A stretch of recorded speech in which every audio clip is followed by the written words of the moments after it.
Alors c'est le principe du grand angle. On va débattre de ce projet d'accord de libre-échange entre Européens et Américains dans un instant avec nos deux invités. Si le traité était finalement adopté, il pourrait remettre en question l'ensemble des règles et des normes qui régissent les relations entre l'Union européenne et les États-Unis, dans un sens plutôt plus libéral, plus dérégulé justement, ce qui provoque l'inquiétude de pas mal d'Européens. Pour mieux comprendre les enjeux de ce traité de libre-échange, d'abord les explications du correspondant de France 2 à Bruxelles, François Baudonnet. C'est ici à la Maison-Blanche que les discussions vont reprendre dans quelques jours. Ce sera la 5e fois que les négociateurs européens et américains se rencontreront à huis clos pour élaborer le traité transatlantique. Un accord de libre-échange entre les États-Unis, 315 millions d'habitants, et l'Union européenne, 500 millions. Un marché sans barrières qui représente 40% du commerce mondial.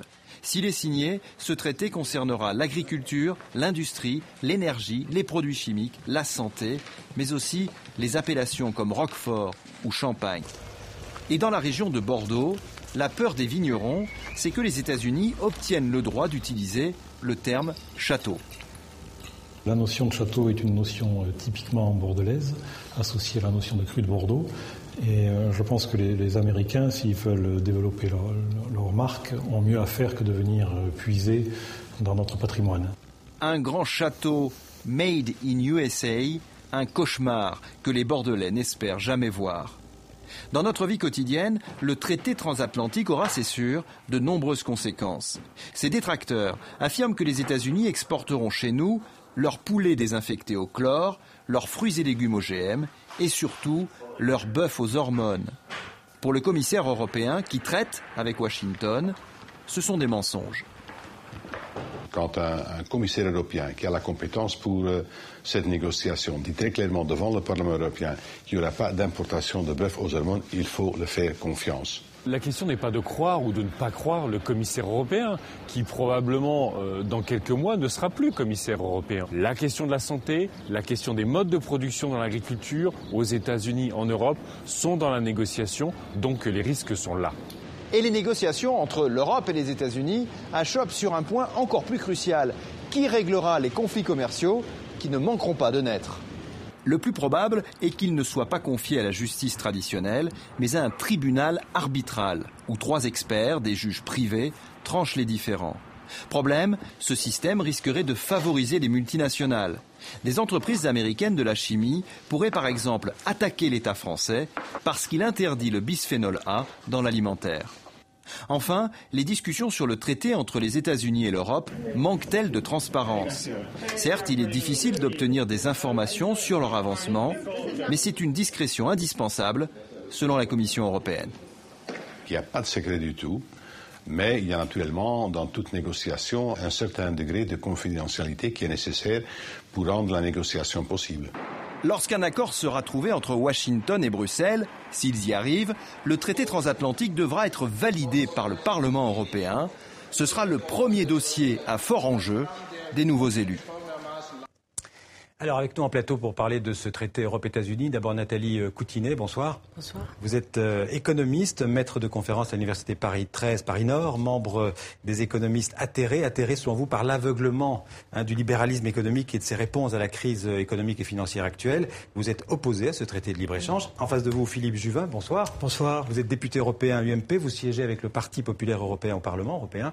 Vous êtes médecin, vous êtes maire aussi de la Garenne-Colombes dans les Hauts-de-Seine près de Paris et vous êtes en faveur, vous, de ce traité Europe-États-Unis. Alors, les Européens et les Américains négocient depuis plusieurs mois, depuis juillet 2013. On l'a vu, cette zone de libre-échange représente à peu près 40% des échanges commerciaux, 50% du PIB mondial.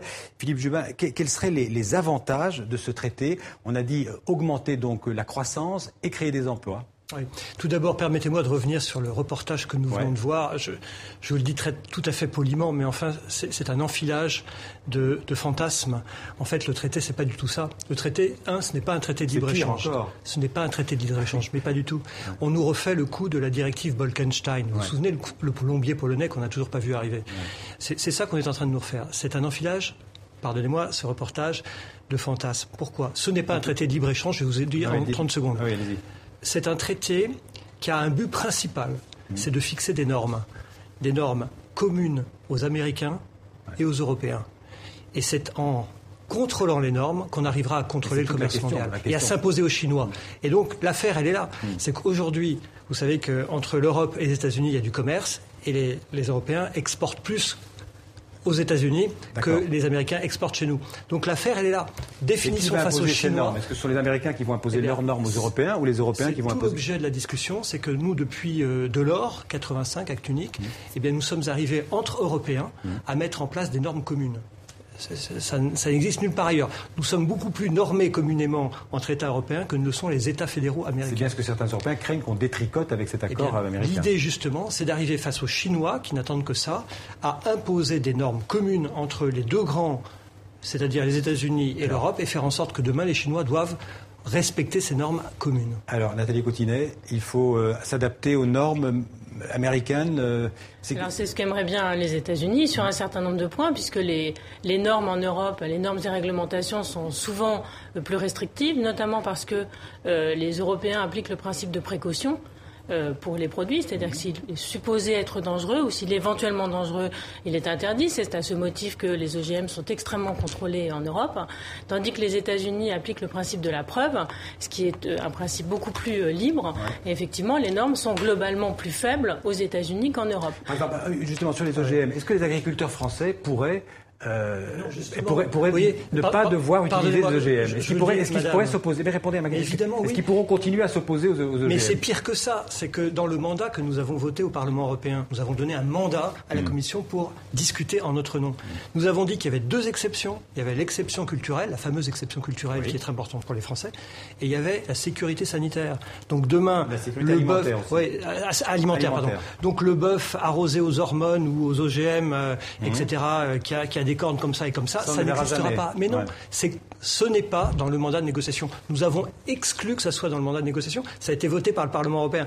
Alors, on continue à dire, attention, il y a un danger, mais il y a un moment où, dans le débat politique, on parle des textes qui sont votés, où on en invente d'autres. Dans cette affaire, je vous dis, nous avons voté l'exclusion. Nathalie Coutinet, on s'inquiète pour rien?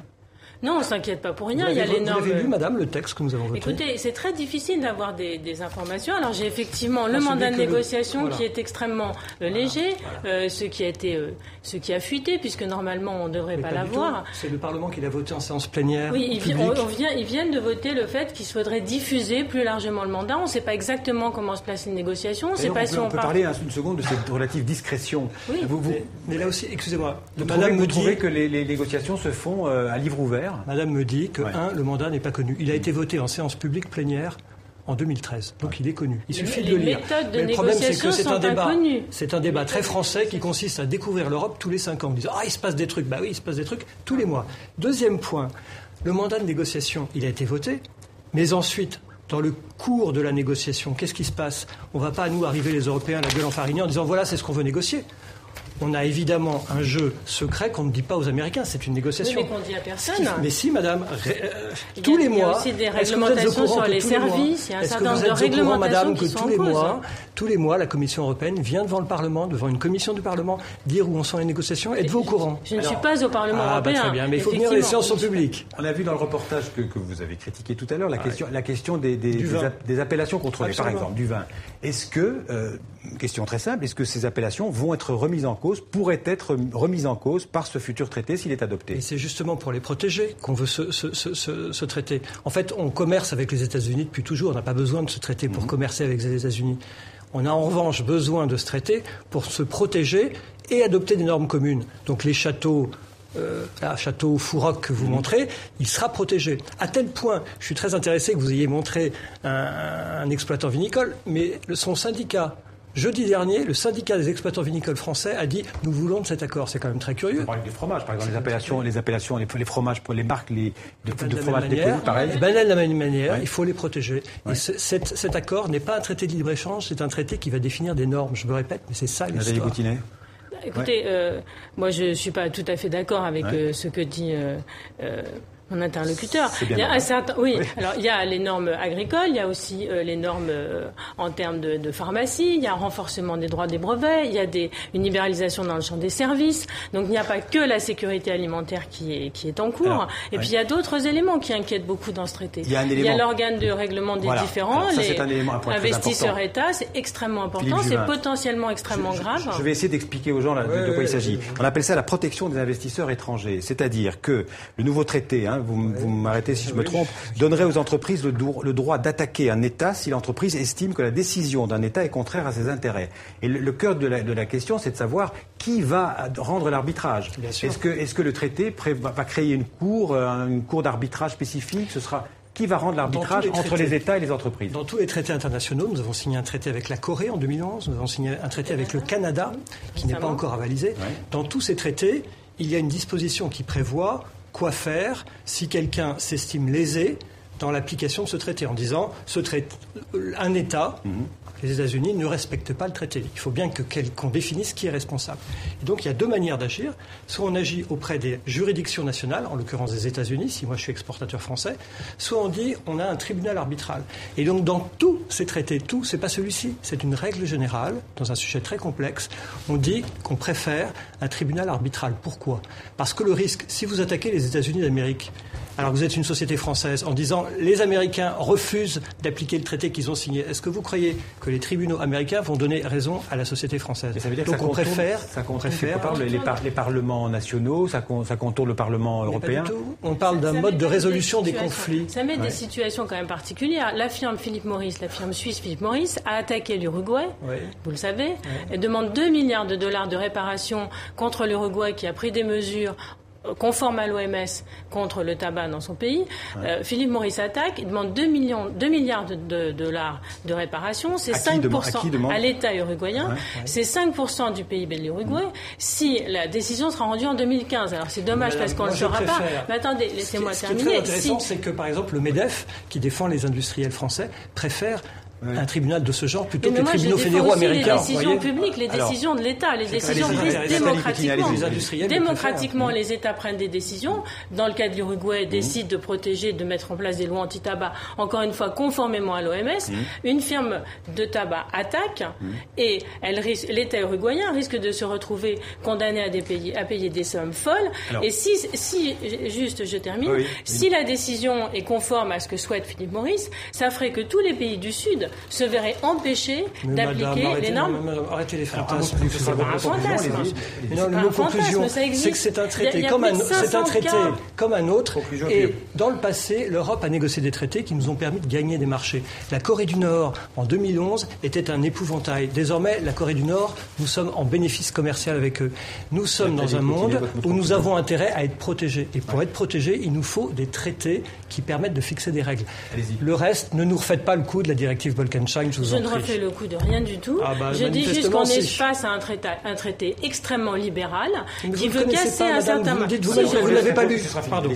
On est dans un traité extrêmement libéral qui veut défaire et détricoter un certain nombre de réglementations qui protègent les consommateurs européens au bénéfice des firmes multinationales contre des décisions publiques et c'est extrêmement dangereux. Donc un traité que vous n'avez pas lu et que vous commentez, c'est formidable. Ce traité devrait être ratifié par les parlementaires européens qui vont être élus le 25 mai. Oui. Donc je dis à tous ceux qui nous regardent, faites vos choix et décidez qui pourra entrer au Parlement européen. Faites vos choix sur des vraies bases. C'est aussi un enjeu très important de l'élection. Le traité pour le moment n'existe pas. Vous avez expliqué vos bases, madame a répondu par les siennes. Merci beaucoup.